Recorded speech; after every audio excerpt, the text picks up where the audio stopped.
Episode 1 of the 3 litre Capri recommissioning. So today we're going to be tackling some issues with the Capri with a view to use this as a daily driving vehicle just through the summer months. The main problem that we've got to deal with is the steering. Now the vehicle has a really bad steering shake when cornering over 30-40 miles an hour. This is most likely going to be caused, even though these track control arms are new, I've got a feeling that one of the sleeves is not clamped down correctly in there, so we're going to take that apart and have a look. Number 2 is this top mount on this side is completely knackered. As you can see, there's no resistance. Number 3, we have got wheel bearing play. These are old wheel bearings, so we're going to replace those. Number 4, the gaiters have decided to perish. They need replacing. Number 5, the steering is light on one side and tight on the other, and that's easy enough to fix. And what are we up to now? Number 5 is the instrument cluster needs removing because the PCB on the back has failed. That shorted out when I put this car back together again, but I put it back together again just enough that it would drive, so it's got a speedo. But we've got some spare parts to replace. We've got 2 instrument clusters there, so we can borrow the PCBs from the back of them, which should be nice and easy. I've already removed a strut on one side. This spring here had actually dislodged itself and had twisted, so that needed redoing. And as we're replacing a strut top on one side, anything suspension related, you should always replace them side for side. So we've got some new parts here from Tickover, a brilliant Capri specialist. So we've got 2 sets of bearings, got some rat gaiters, got the track rod end, there's another one coming tomorrow. Big Red supplied us a fitting kit for the brake pads because the one that's on there at the moment is not correct, and 2 brand new strut top mounts. So today what we'll aim to do is to reassemble this strut, remove the track rod, lower track control arm on the passenger side, check everything's okay there and reassemble it. Also replace the bearings in the hub. It's a nice easy job. I'll slow that down and show everyone how to do that. It's something that anybody can do. And then we'll go through this side, take this side apart completely, do the same to that. So I'll put it on a time lapse just while I'm reassembling the struts. And then we will do a tutorial on how to do the bearings. So I forgot to put the camera on time lapse, but you didn't really miss much. It was literally just me putting the spring back on the strut. It was a bit dangerous really, so probably best I didn't film that. So we've got the new top mount on here. The bearing we will do when it's actually on the car. It's a lot easier to set them up that way. But yeah, so the spring's all completely set again. I thought you might find it quite interesting. So this is the top mount that came off. Okay, and it's got a new one on there. This is a brand new one. Have a look at the difference there between the height. Can you see this rubber bush here? See that there? Nothing. That's how compacted these strut mounts get. Look at that difference. So it's probably going to make the front sit a little bit higher, which isn't ideal, but it will soften up quickly. We've also found most likely what the issue is going to be with the steering shake now. So this was a brand new track control arm, so it's done 100 or so miles. And I fitted a set of poly bushes to the whole car. Now, when you put this together, like so, I don't really like these 2-piece bushes. Can you see the play? Even when that's clamped down in the car, you can still move it. So I believe that's our issue. So what I've just done is I've just ordered a brand new set of track control arms for the front anyway. I'm going to just use the standard rubber bushes in them for now. If that cures the fault, then there we go. But yeah, so we just need to put those on. They're not coming till tomorrow. So I think what we will do for the rest of the day is probably just replace the track rod ends and the boots and take the strut off the other side, which is just over here. So we'll film that one coming off and dismantling it, and then putting the new strut top on it.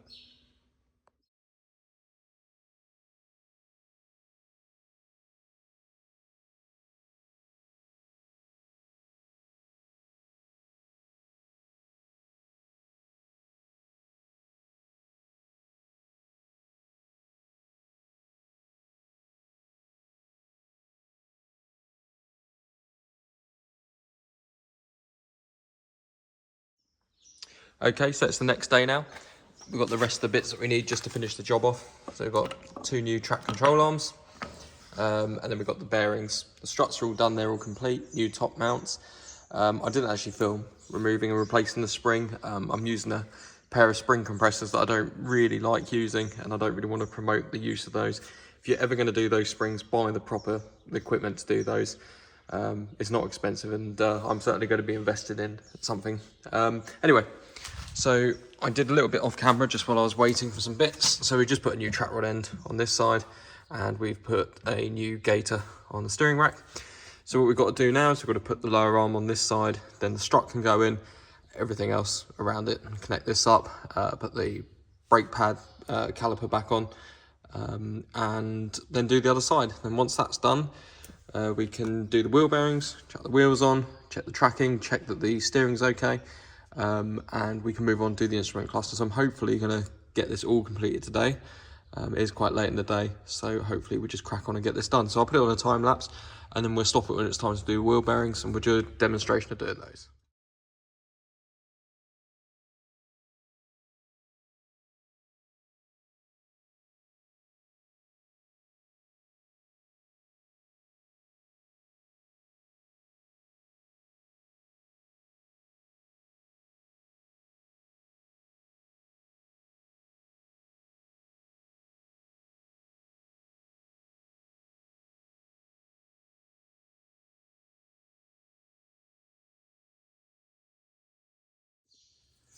Right, so here we are. The strut's all back together again. The track rod's still off because we want to just check the steering before we put that on, because we might still need to adjust the valve in the rack.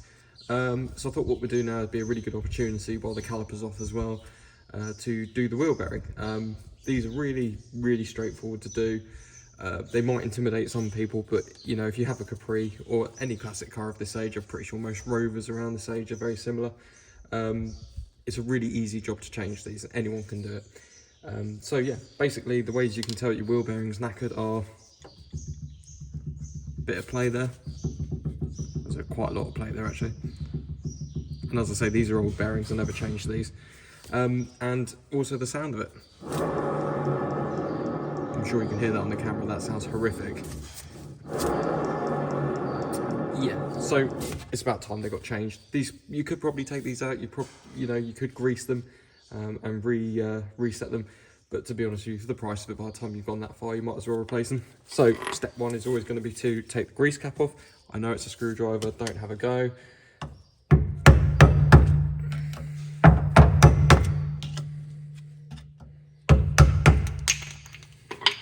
Go. And always, if you're reusing any of the parts, just make sure you keep it clean. You don't want to get any of this stuff with any grit in it.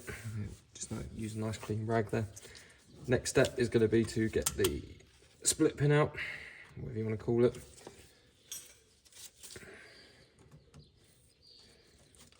My little technique has always been to get the end of a needle nose plier into the end of the split pin and just tap them out. That's the split pin out. Next is the cover. I'm sure it has a technical name, I always call it the cover. And there we have it. This is basically the bearing setup. So it's a tapered roller bearing, so they're adjustable. So as they start to wear, you can adjust, you can tighten them up, and you can loosen them, do what you need to do. So they use this will probably actually be really loose. Yeah, there you go. So it probably could have got away with tightening that up a little bit, but you can hear the bearings are knackered in it. But these were all re-greased, as I say, 100 or so miles ago. They were all taken out and reassembled. But the car was put together in a rush anyway, so that's why I didn't have time to replace the bearings. So yeah, just take the nut off. I'm not sure what size that is anyway. I will tell you actually, for anybody that needs to know. So not that size. It is it's a big size basically. Just use an adjustable spanner on them because they're not tight. You can get different types of nuts like these. If you use the Group 4 ones, which are like the rally ones, they're basically a nut that's split with an Allen key that you wind down through them. That basically means that you don't need to use a split pin and a cover over them. That's more just due to the quick changing of bearings for the rallying. There we go, so that comes off nice and easy. Then you've got a washer, which has brought the bearing with it. And then you put your thumb there, give it a tug, and that's the hub off. So we'll take this over to the bench now, and we will remove the rest of the bearing and the races, and we will grease it all up and put it together, put it on, and I'll show you how to adjust them. It's pretty straightforward. Make sure you clean the stub axle as well. I haven't got a cloth here at the moment, but a bit of brake cleaner, wipe it all the way down, and make sure there isn't any. I'll tell you what, we'll do it now. Let me grab a cloth. Hang on.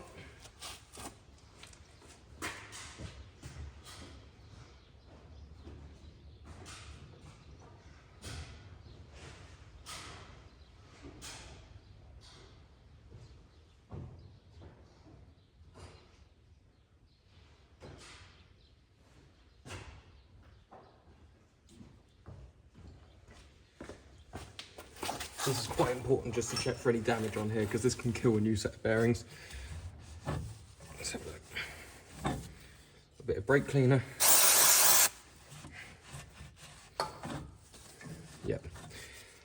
Yeah, it's fine. So what you want to look for is any kind of major scoring, any cuts, gouges, anything like that, because that can really destroy your new bearing. But we'll take this over to the bench now, and we'll take it apart. Right, so here's the hub assembly. Let's get some gloves on. This is also, we'll point out, this is the method you need to go through to this point if you want to replace the discs on a 3 litre or even a 2.8 or a 4-cylinder Capri.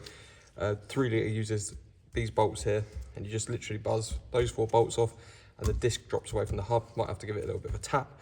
And then with a 4-cylinder or a V6 2.8 Capri, these 4 bolts are actually on the reverse side and bolt the disc in from the back, and that's what makes these brakes unique, and also makes them a massive pain in the butt because you can't do any kind of brake upgrades to the 3 litre struts, which some people may have said was really stupid, because I actually had a really nice set of 2.8 Capri struts on that. They were coilovers with aftermarket calipers and discs. They were fantastic, but I just got into that chasing down the originality bug. And here we are now, messing around with bearings on 3 litre Capris. So, step 1, always just give it a good clean. There's going to be tons and tons of burnt excess grease in there. You just want to always get that out. It's so much easier working with a nice clean work area. So this is actually the last side that you do. You want to do the other side first, well I always do anyway. So, here we go. This is your dust seal, bearing seal, whatever you want to call it. Just want to get yourself a flat blade screwdriver. Well, technically, you should be using a pick if anybody asks, but I don't think anybody uses a pick, do they? Or a chisel or anything. It's a screwdriver, does every job. Doesn't matter what you do to this thing because it's got to come out anyway. And got a new one to go in, which is actually just double check I have before I destroy it. Yep, there's the brand new one. When I used to do these when I was 17, I swear they were a lot easier to do than they are now. Enough of that already.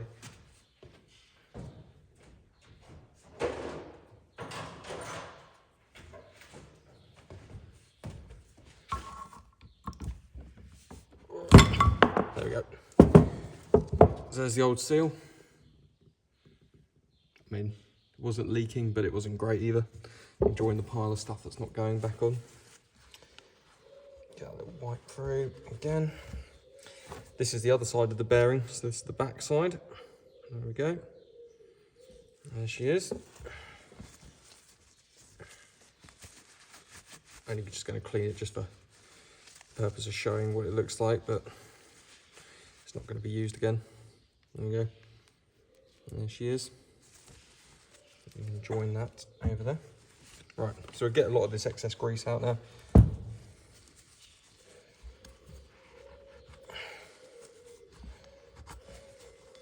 Just makes doing the next job a lot easier if you're not dealing with 10 tons of old horrific grease.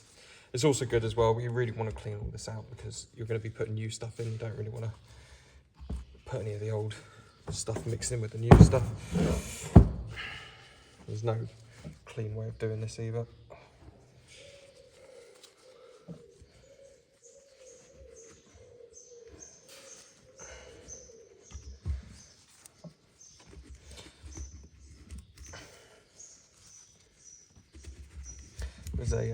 There was a chap He used to come into our garage when I was an apprentice, and he had a Capri, and he worked on it himself, and he used to just come in for an MOT and maybe the odd bit of welding. Back when Capris weren't massively expensive. I mean, well, when was this? 2008, something like that, 2007. And he used to come in, he goes, failed its MOT and he needed a set of bearings on it. So he said, oh, I'll do all that myself. And he did. And all he did was he literally got to this stage now and he put the new bearings in on the old racers here. And he wondered why very quickly they dissolved themselves and he was always having to tighten them up. And that's because you always have to replace them. If you're doing new bearings, you always replace the bearings and the racers at the same time. All right, so that's most of that grease out of there. It's a horrible job. Stuff that in there.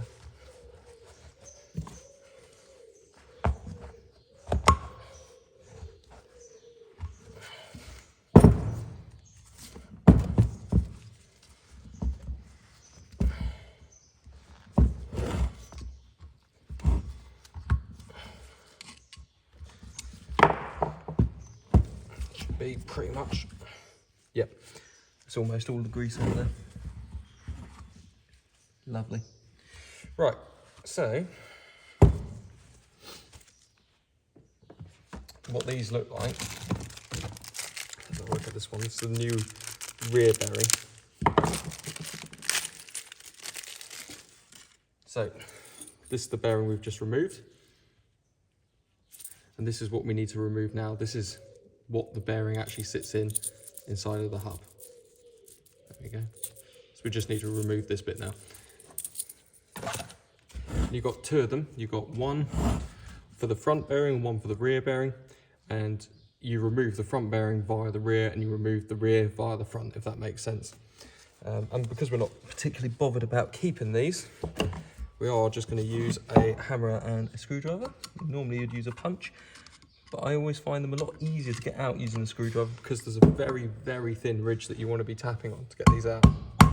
And tap either side, 12 to 6, 3 to 9. Let's have a look.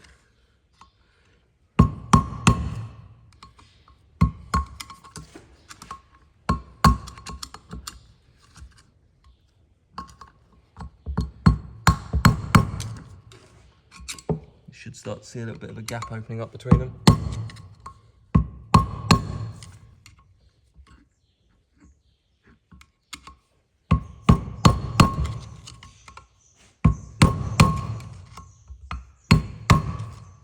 There we go.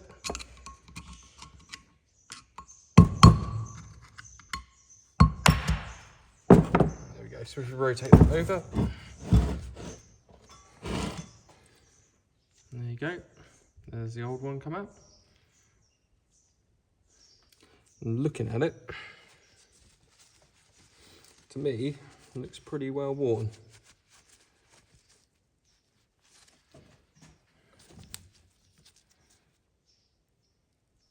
I mean, there's no way to, I mean, you can look at them and say, oh, they look brand new or they look worn. But we know it's knackered anyway, don't we? So, just so you know, that's how they work again. So this is the front taper bearing. They never look worn, these things. Sometimes you do find them with a little bit of scorching around on the bearing. 9 times out of 10, there won't look like there's anything wrong with them. And you can see if they might even be the original Ford ones for those struts, actually. See if they've got any kind of...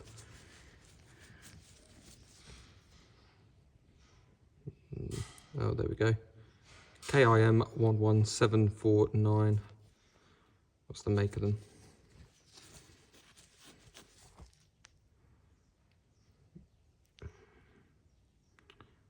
That says Daewoo.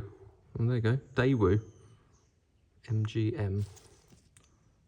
I would imagine that's not an original bearing in that case then. The ones we're fitting are from Nash Automotive Components. I have no idea if that's a good make or not. They're the only ones I could find and they came from a good company. They came from Tickover, so I imagine they wouldn't sell anything bad. So this is what we just removed. This is the bit that the bearing sits in inside the hub. That's the bearing.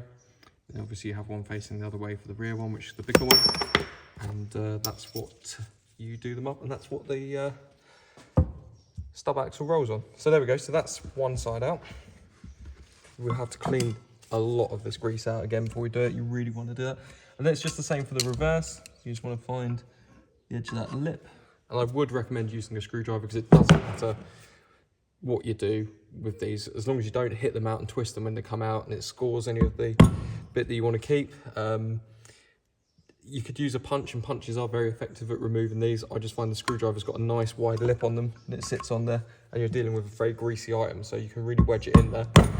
So say a couple of taps, 12 to 6, 3 to 9.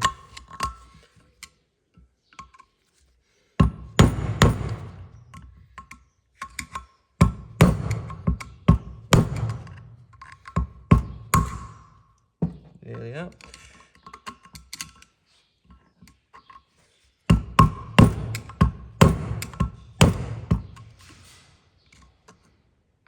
Yeah, she's moving.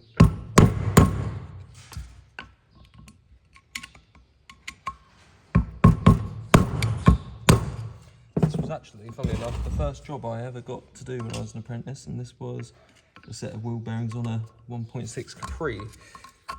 And that's kind of, I think that's probably why I fell in love with Capris, actually. Nearly.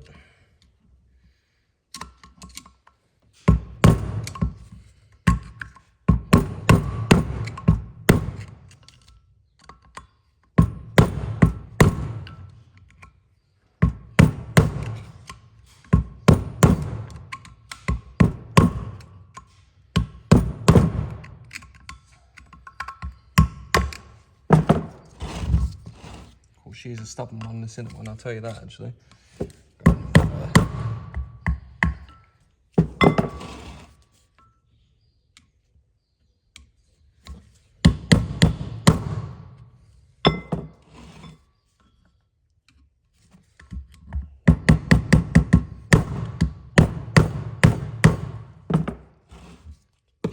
Let's see how far that's got left to come.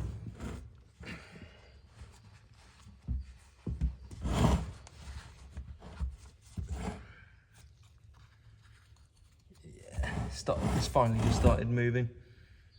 It's probably been in there a long time. As I say, not a lot of people tend to change these bits before they put those roller bearings in. Needle bearings even. Yeah, she's moving.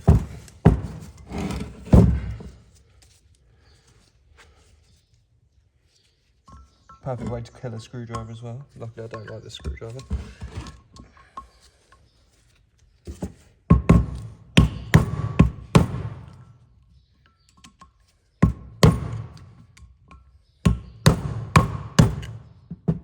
Go. There she is. As I say, if you were ever planning on keeping these parts, you certainly wouldn't be using a knackered old screwdriver to beat it out.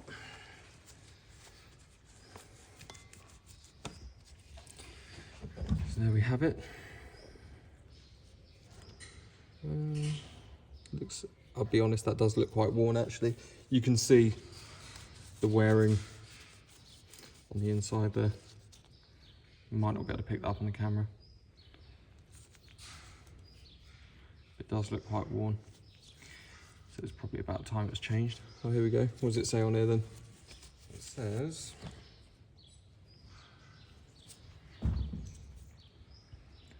let's see.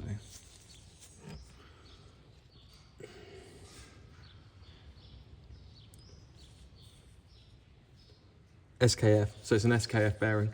That's interesting. So you've got SKF collar. I wonder what the other collar was actually.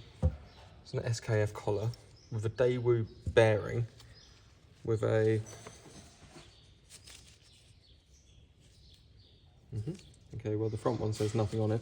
So you've got a random collar, you've got a Daewoo bearing, an SKF back collar.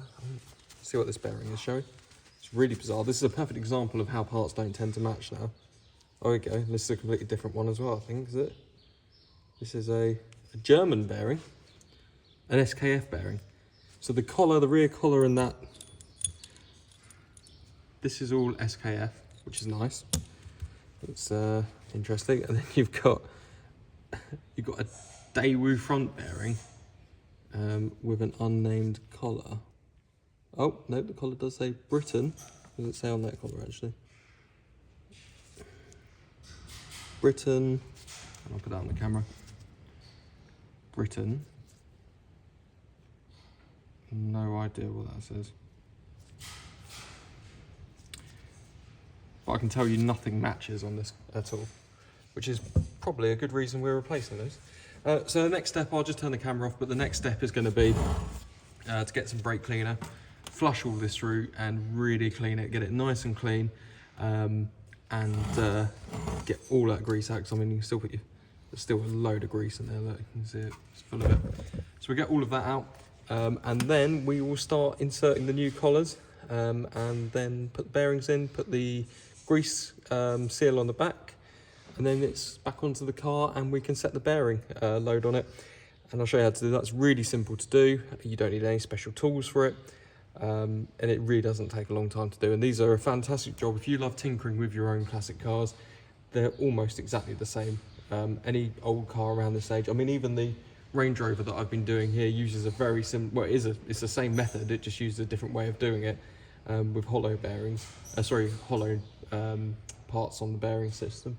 But they're very easy to do. But yeah, I'll just turn this off and I'll clean it all out, and then we'll reconverse, put it together, and then we will put it back on the car. Okay, so here we are. It's all cleaned up now. I've gone through and I've got all of the grease out of it. I've also given the little face, the hub, a little clean.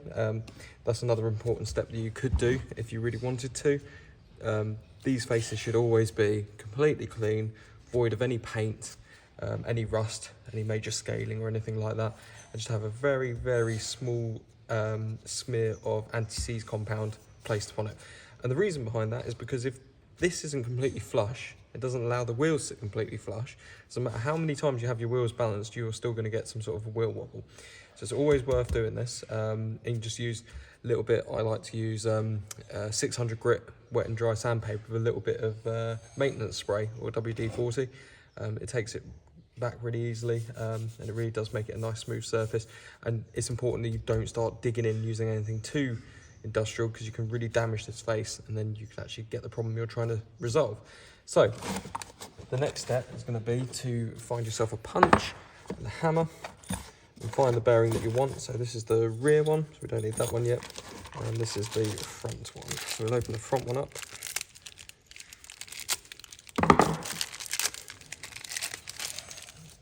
Rubbish pile. Okay, so this is essentially going to sit like that, well, in there eventually. You don't need this at the moment. Keep it clean, don't get any grease on it yet or anything like that. And these, as tempting as it is to grease them, you shouldn't grease them, because these are supposed to be a friction mating surface. So what I like to always do at the start is just to push it until you can feel it sort of starting to pop in. Like so. Make sure you're putting it in the right way, double check that the bearing slots in. If you put it in the wrong way around, you basically knackered the whole set. And you can take them out again, but it's really advisable not to. So, as I say, you want to just make sure that's sort of starting. It feels like it's going in level. You want to get yourself a nice little punch like this one. It's not my best punch, but it will do. Just working around the edge, doing loads of little taps. And literally just run it the whole way around. Annoyingly, I lent out my nice set of punches to someone. They never gave them back. And we're still in the transition of moving this our other workshop down here, so my tools are a little bit spread out, so we'll just have to make do with this weird punch. So it's starting to go down. You'll know when it's in there because you'll feel it stop moving, but it will change tone completely. It will go from a hollow sound to a dead sound. Keep going.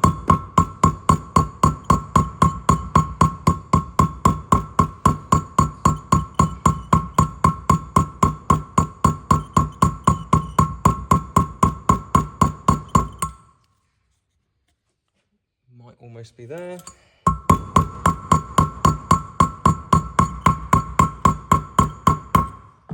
See how far it's got left to go. Only a little bit more, not far at all. Sounds like it might have just hit home now. Yeah.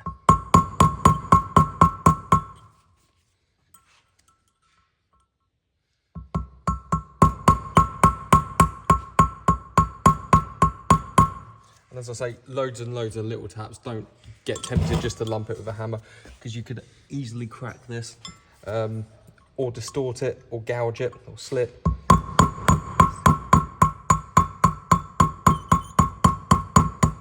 Sounds like it's home to me.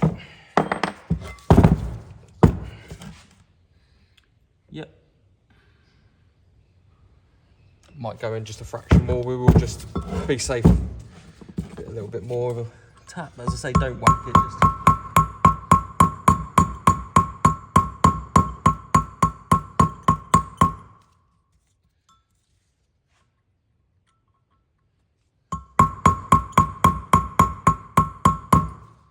She's in there. You could hear it when it hit home. So that's where that bearing will sit, but we're not putting that in yet because we've got to pre-grease that. Lovely. It always sounds massively better in comparison to what was in there before. And okay, the rear one. So again, the rear goes in this way. So always just check you're getting it in the right way before you start just hammering it in. You want it so it's facing the cup, faces upwards. Adjust that camera a little bit better actually. There we go, that's the way it wants to go. Rest it in there, just press it with your fingers, just really gently. 12 and 6, 3 and 9. Double check, it's in the right way round. Okay. So, again, here we go. Sitting up a little bit high on one side there, so I want to make sure it's level before it goes in, which is why doing it this way is perfectly acceptable. So getting a nice, even press on it. It's a bit high this side.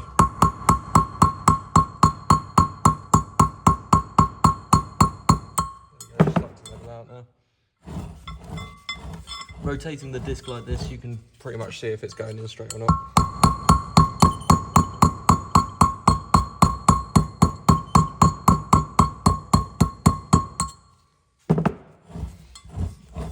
It's very important that this goes in straight.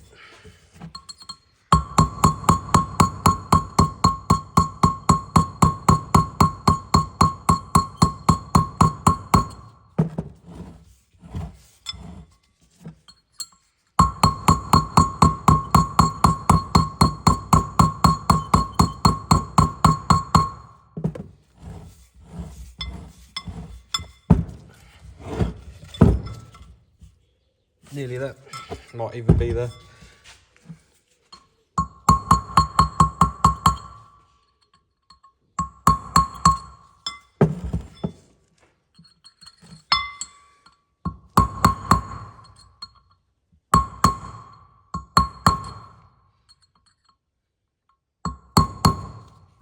Feels like it might be home there. The back ones are always a bit harder to get in than the front ones as well, because they are a bigger bearing. It sits a little bit deeper in. There she goes, just dropping in there.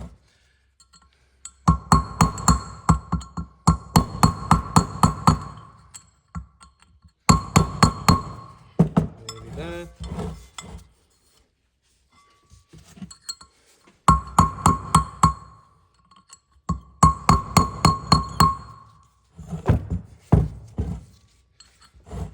Make sure I'm keeping that in camera.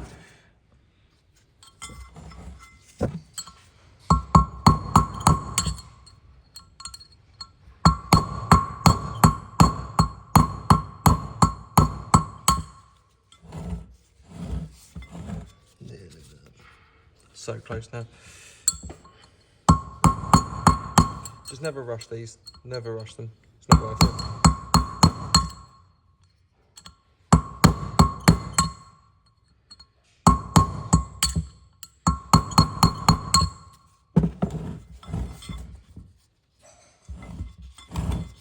So close now.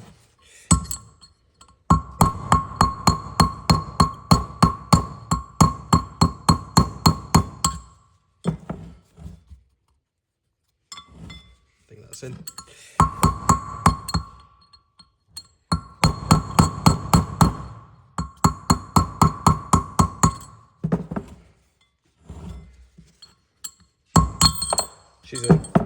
She's in that.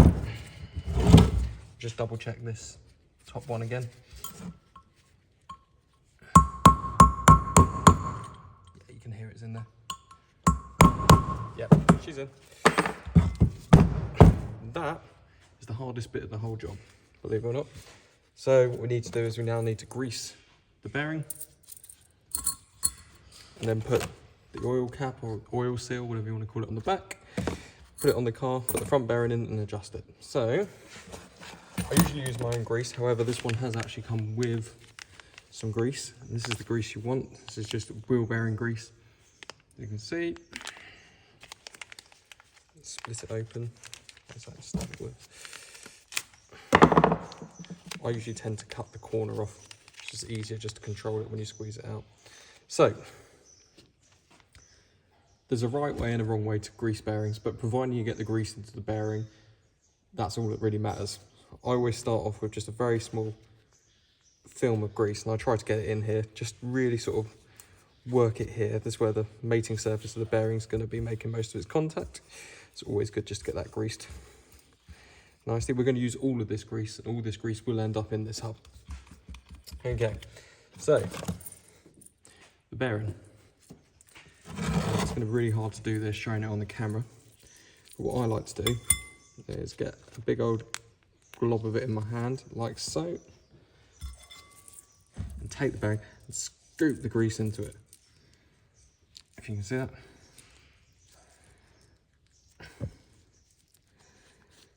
As I say, it's not exactly a fun job this, but you do it right and it will last forever. So scoop that grease in. And what this is doing is this is forcing it into those needle bearings.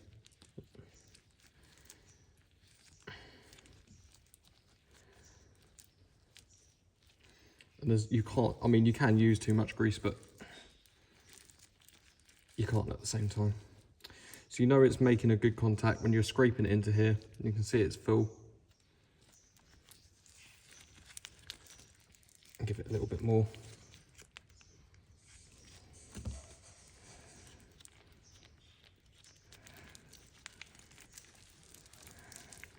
There we go. Feels pretty good. Do a little rotate. Yep, you're good there. So then that one sits in there, like so. With a healthy dollop of grease around the back of it.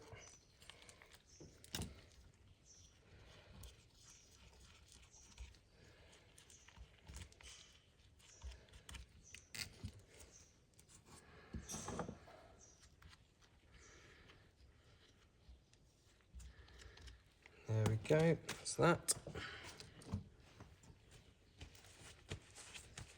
Oh, such a messy job. Wear gloves, please wear gloves. I never used to wear gloves and I've got contact dermatitis on my hands now and it really sucks. Because one of the worst things that sets it off is alcohol, and I really like drinking beer. So I have to sit there with really sore hands while I'm drinking beer. So yeah, wear gloves, it's not worth it in the long run. Okay, so then what we want to do is just give, make sure, always keep it clean as you're doing all of this. And these are very simple to put in, but knowing me now, this won't be very simple. Should be able to give it a little push. What you can do is you can get a socket that's the same size if you've got one, and use that to tap it in. I probably don't. You want to be careful you don't damage these though.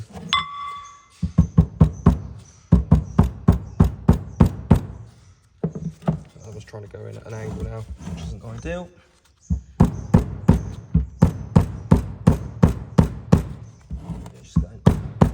You can actually buy special tools which are literally just for seals, and they fit, and they're fantastic, but I haven't got one of those. Just gentle taps.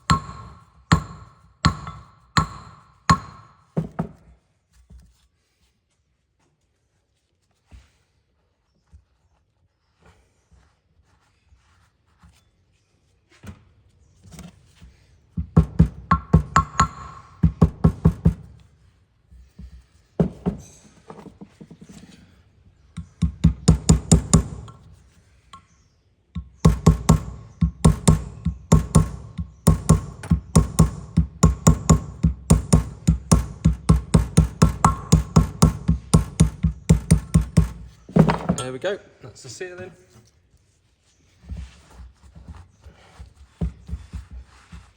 Like so.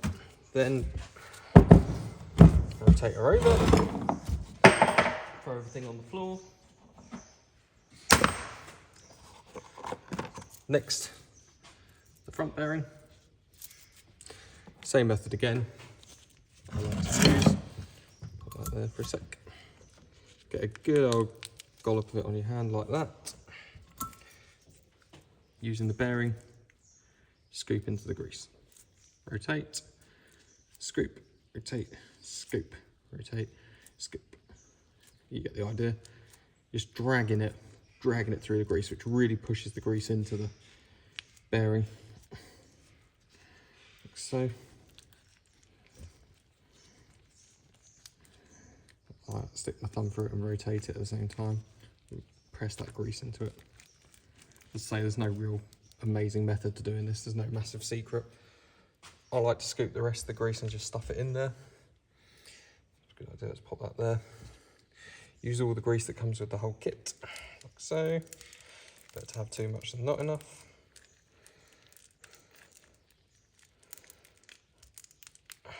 There we go. Push that in, work it all around inside. Remember how much came out, that's how much you want to get in there. And get that bearing in. And there we have it. That is how you change the bearings in the hub. So the next step now is going to be to set it back onto the car and set the load on the bearing. Now, put a little wipe up, because it's not really a hard job. You know, once you've done a few of them, it's just second nature, really. But yeah, right, let's go and set this up on the car, put it on the car, bolt it in, and finish off putting the car together. Okay, so this is the really easy part now. It's just to put the bearing back on, like so. There we go. Oh, that's a good point, actually. I'll tell you what. Make sure you get a good smear of grease on that stub axle first. Don't want to put it on dry. Like so. There we go. Then pop that on like that. There we go. Listen to that difference already. Okay, then the washer, then the nut. Now you just wind this down, finger tight, just until it bites the washer. Like so. There we go. What we do need, I have forgotten, is an adjustment bar.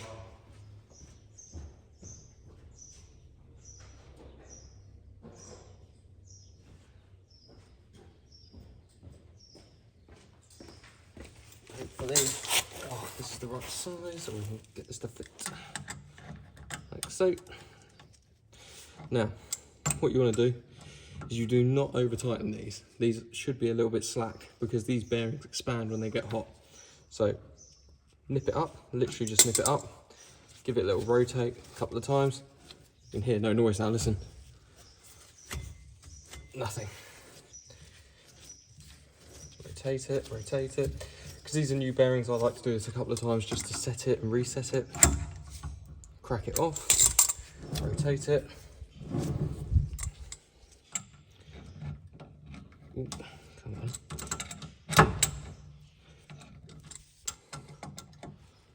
Okay. Then what you want to do, whilst rotating it, slowly go down till you feel it start to bite, like so. And then, this might be the cheapest and worst tool I own actually, so I probably should replace this. Put that back on there like that. And then you just nip it back half a turn, like so. There we go. Might even want a little bit more. It's more about the fit. You can always just feel when they feel right or if they don't feel right. There we go. Perfect. And then what we do is we get the cover, cage, whatever you want to call it. And this will only line up one way for the split pin to go through the hole. Let's see, that looks pretty good. Always use a new pin, always. Find the hole, Pop it through.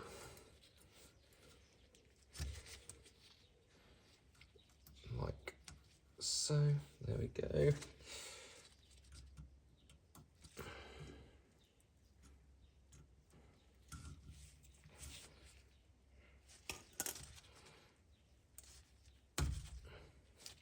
Be careful with these, it's really easy to hurt yourself with those things.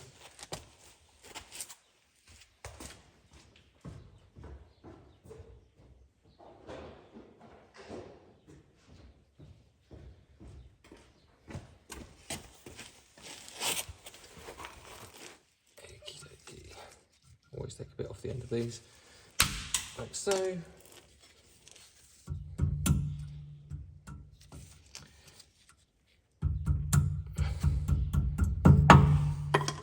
Everyone's got their own way of how they do these pins, and that's always been my way.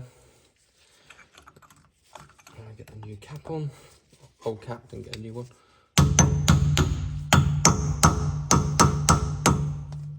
There we have it, bearing done.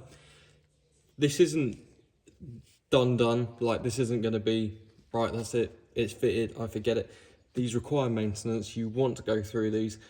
Do 100 miles in it, jack it up, take the wheels off, and just check. You may have developed a bit of play, you may have done them too tight. You want to always try and make sure you balance your bearings and get them really set well. And this is where experience comes into it. But you can see I wasn't putting a huge amount of pressure on it. And you literally just nip it up and then you just back it off a little bit. And that just allows it to free flow. If you did it like this and it suddenly stops, you've done it too tight. If you do that, you can just hear the bearings rattling around, too loose.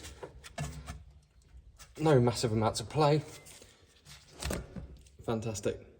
But yeah, so now the next step is going to be for me is to put the caliper back on, bleed the brakes, and do the other side. I will point out as well, I know the struts are blue and they look like Bilsteins. They're not Bilsteins, they are 3 litre struts. I have no idea why they're this colour, but they need to be changed at some point. But yeah, so that's as far as we're getting with that. I'll bolt it all back together again. I'll probably put it on a time lapse and then we will do a test drive. We'll leave the speedo and everything for a separate episode. That's a really interesting one, remove one, refit. And I think that might help a lot of people out that need to do similar jobs.